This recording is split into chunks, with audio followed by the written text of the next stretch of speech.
আসসালামু আলাইকুম। আমি সাইফা ইয়াসমিন নারায়ণগঞ্জ থেকে বলছি। কাছে বা দূরে, দেশ ও দেশের বাইরে থেকে যে যেখান থেকে আমার আজকের ভিডিওটি দেখতেছেন, আশা করছি আল্লাহর অশেষ রহমতে আপনারা সবাই ভালো আছেন। আলহামদুলিল্লাহ, আমরাও ভালো আছি।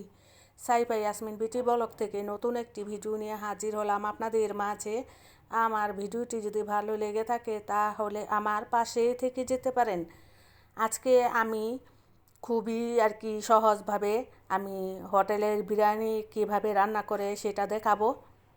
রেস্টুরেন্টের বিরিয়ানি আপনারা আর কি হয়তো বলতাছেন যে এই রেস্টুরেন্টের বিরিয়ানি রান্না করবে, এই তাগো কি রেস্টুরেন্ট আছে নাকি? আর জি, আমাদের রেস্টুরেন্ট আছে। আমি আগে এভাবে আর কি আমি রেস্টুরেন্টের ভিতরে রান্না করে দিতাম বাড়ির থেকে। এই চিকেন বিরিয়ানি, তারপরে মটন বিরিয়ানি আমি এগুলি রান্না করে দিতাম। আমি চুলাতে আমি মটরশুঁটি আর আগে সিদ্ধ করে নিতাছি। মটরশুঁটি সিদ্ধ করে নিতাছি। আর আমি এখানে এই একটি বাটির ভিতরে আমি এই মুগ ডাল ভিজিয়ে রাখছি। মুগ ডালটা 10-15 মিনিট আগে ভিজিয়ে রাখলাম। মুগ ডালটা রেস্টুরেন্ট বা হোটেলের বিরিয়ানি তো সবাই পছন্দ করেন, কিন্তু এভাবে যদি রান্না করেন তাহলে রেস্টুরেন্টের বিরিয়ানির স্বাদটা ইনশাল্লাহ পাবেন। আমি একটি প্যান বসিয়ে আমি এই পেঁয়াজ কুচিগুলিকে দিয়ে দিলাম। দিয়ে তারপর আমি এখানে একে একে সব মশলা দিয়ে দিব। এর পেঁয়াজ কুচিটা লাল করে নিলাম। লাল করে তারপরে একটুখানি পানি অ্যাড করে দিলাম। পানি অ্যাড করার উদ্দেশ্য হচ্ছে পেঁয়াজটা আর কি গলতে তাড়াতাড়ি করে সাহায্য করবে।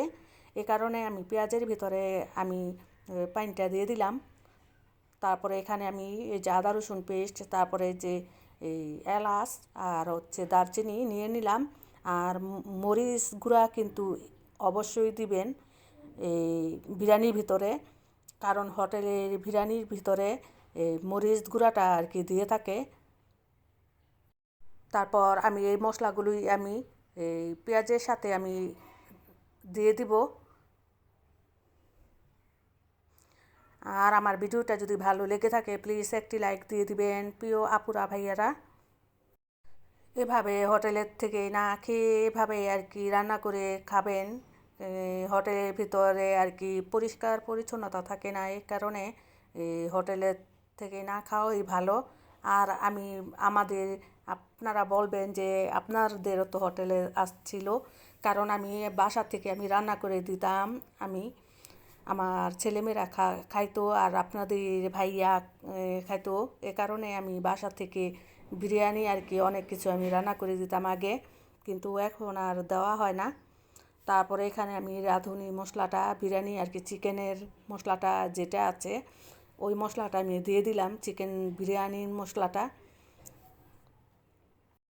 আর হচ্ছে আপনারা যদি চান তাহলে ওই যে এই জৈত্রী, জায়ফল, পোস্তার দানা, এগুলি কাঁচা বাদাম এগুলি আর কি দিতে পারেন।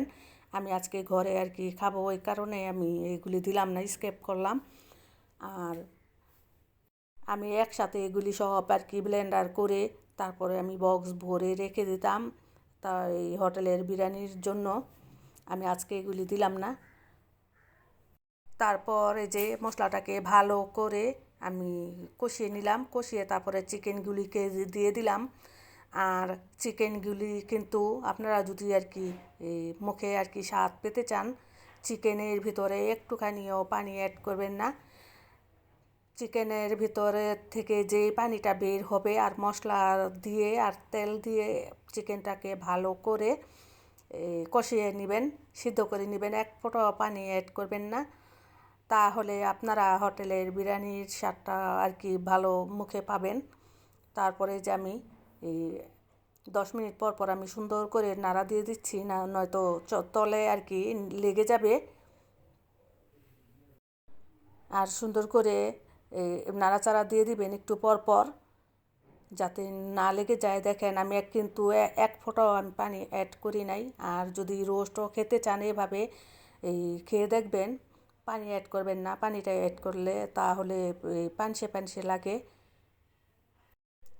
যেই পানিটা আর কি চিকেনের থেকে বের হবে ওই পানির উপরে আমি ভালো করে সিদ্ধ করে নিলাম। দেখেন কতটা সুন্দর হয়েছে। আর আমি আগে থেকে আমার ভিডিওটা আর কি একটুখানি কেটে গেছিলো। আমি আগের থেকে আমি এখানে পানি আগে তেল একটু দিয়ে তারপরে এলাচ দিয়ে তারপর আমি পানিটা ভালো করে ফুটিয়ে চালটা দিয়ে দিছি, আর হচ্ছে মাংসটা ঢেলে দিছি, আর মটরশুঁটিটা দিয়ে দিছি, মুগ ডালটা দিয়ে দিছি। আমি ভিডিওটা করেছিলাম পুরাটা, কিন্তু আমার ভিডিওটা কিভাবে কেটে গেল বুঝতে পারি না।